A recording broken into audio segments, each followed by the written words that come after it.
Smart കിച്ചണിലേക്ക് എല്ലാവർക്കും സ്വാഗതം. ഇന്ന് കാണിക്കുന്നത് ഊത്തപ്പം എങ്ങനെ തയ്യാറാക്കാവുന്നതാണ്. ബ്രേക്ക്ഫാസ്റ്റായിട്ടും ഡിന്നറിനും എല്ലാം കഴിക്കാൻ പറ്റുന്ന ഒരു പലഹാരമാണ് ഇത്. ഊത്തപ്പത്തിന് പ്രത്യേകിച്ച് കറിയൊന്നും ഇല്ലെങ്കിലും നമ്മൾക്ക് കഴിക്കാൻ പറ്റുന്നതാണ്. അപ്പോൾ ഇതെങ്ങനെ തയ്യാറാക്കുന്നതെന്ന് നമുക്ക് നോക്കിയിട്ട് വന്നാലോ. ഇതിനായിട്ട് ഞാൻ ഒരു ബൗളിലേക്ക് 2 കപ്പ് പച്ചരി ഇട്ട് കൊടുത്തിട്ടുണ്ട്. ഇതിലേക്ക് 1 ടീസ്പൂൺ ഉഴുന്നും കൂടി ചേർത്ത് കൊടുക്കുന്നുണ്ട്. 5-6 മണിക്കൂർ വെള്ളത്തിൽ കുതിർത്ത് വെച്ച ശേഷം കഴുകിയെടുത്ത അരി മിക്സിയുടെ ജാറിലേക്ക് ഇട്ട് കൊടുക്കാം.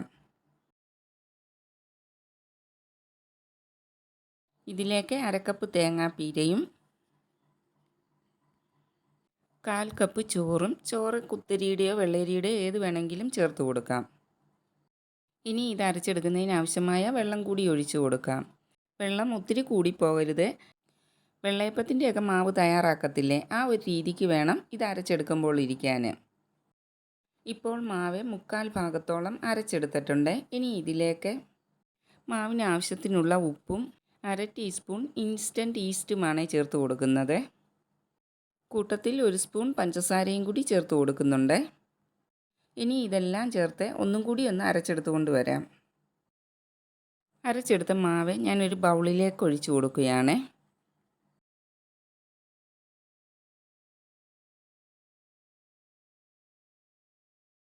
മാവ് തവി കൊണ്ടൊന്ന് മിക്സാക്കി കൊടുക്കാം. തലേദിവസം രാവിലെ കുതിർത്ത് വെച്ച അരി വൈകുന്നേരം ഞാൻ അരച്ചെടുത്തത്. പിറ്റേ ദിവസം രാവിലത്തേക്ക് ഊത്തപ്പം തയ്യാറാക്കാനാണ്. മാവിൻ്റെ പാത്രം ഒരു അടപ്പ് കൊണ്ടേ അടച്ചു കൊടുക്കാം. പിറ്റേ ദിവസം രാവിലെ അടപ്പ് മാറ്റി നോക്കാം. മാവ് നല്ല പെർഫെക്റ്റായിട്ട് പൊങ്ങി വന്നിട്ടുണ്ട്. കണ്ടില്ലേ, മാവ് നല്ല സോഫ്റ്റായിട്ട് നമുക്ക് കിട്ടിയിട്ടുണ്ട്. ഇനി ഊത്തപ്പം തയ്യാറാക്കുന്നതിന് കുറച്ച് വെജിറ്റബിൾസൊക്കെ വേണം. അതെന്തൊക്കെയാണെന്ന് നോക്കിയിട്ട് വരാം. ഞാൻ ഒരു ക്യാരറ്റും ഒരു സവാളയും കുറച്ച് മല്ലിയിലയുമാണ് എടുത്തിരിക്കുന്നത്. ഇതെല്ലാം ചെറുതായിട്ട് ചോപ്പ് ചെയ്തെടുത്തിരിക്കുകയാണ്.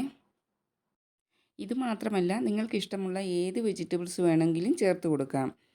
ബീൻസ്, ക്യാപ്സിക്കം, തക്കാളി ഇതെല്ലാം ചേർത്ത് ഊത്തപ്പം തയ്യാറാക്കാവുന്നതാണ്. ഞാൻ ഈ ചോപ്പ് ചെയ്തെടുത്ത വെജിറ്റബിൾസ് എല്ലാം ഒരു ബൗളിലേക്ക് ഇട്ട് കൊടുക്കുകയാണ്. ആദ്യം സവാളയും ക്യാരറ്റുമാണ് ഇട്ട് കൊടുക്കുന്നത്.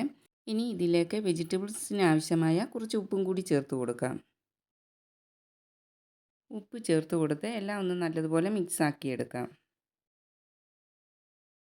എല്ലാം മിക്സാക്കി എടുത്ത ശേഷം അരിഞ്ഞു വെച്ചിരിക്കുന്ന മല്ലിയില കൂടി ചേർത്ത് കൊടുക്കാം. ഇതെല്ലാം ഒന്നും കൂടി ഒന്ന് മിക്സാക്കി എടുക്കാം.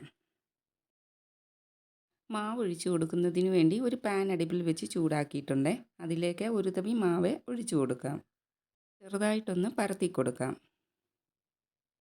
ഇതുപോലെ ഹോൾസ് വന്ന് തുടങ്ങുന്ന സമയത്ത് ഇതിലേക്ക് കുറച്ച് നല്ലെണ്ണ ചേർത്ത് കൊടുക്കുന്നുണ്ട്.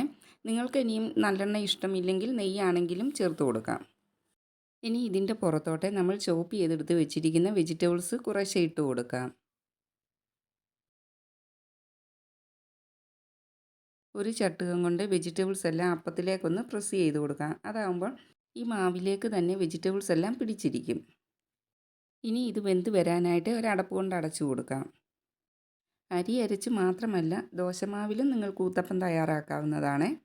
2 മിനിറ്റിന് ശേഷം ഊത്തപ്പം നമുക്കൊരു പാത്രത്തിലേക്ക് മാറ്റി കൊടുക്കാം. ഞാനിത് തിരിച്ചിടുന്നില്ല. നിങ്ങൾക്ക് വേണമെങ്കിൽ ഒന്ന് തിരിച്ചിട്ട് ഒന്നും കൂടി ഒന്ന് വേവിച്ചെടുക്കാം. ഇപ്പോൾ അടച്ചു വെക്കുന്നതുകൊണ്ട് വെജിറ്റബിൾസ് എല്ലാം വെന്ത് കിട്ടുന്നുണ്ട്.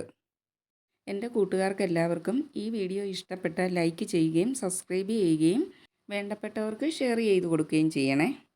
ഊത്തപ്പത്തിന് പ്രത്യേകിച്ച് കറിയൊന്നും ഇല്ലെങ്കിലും നമുക്ക് കഴിക്കാൻ പറ്റുന്നതാണ്. എല്ലാവരും വീഡിയോ കണ്ട് സപ്പോർട്ട് ചെയ്യണേ. Thanks for watching.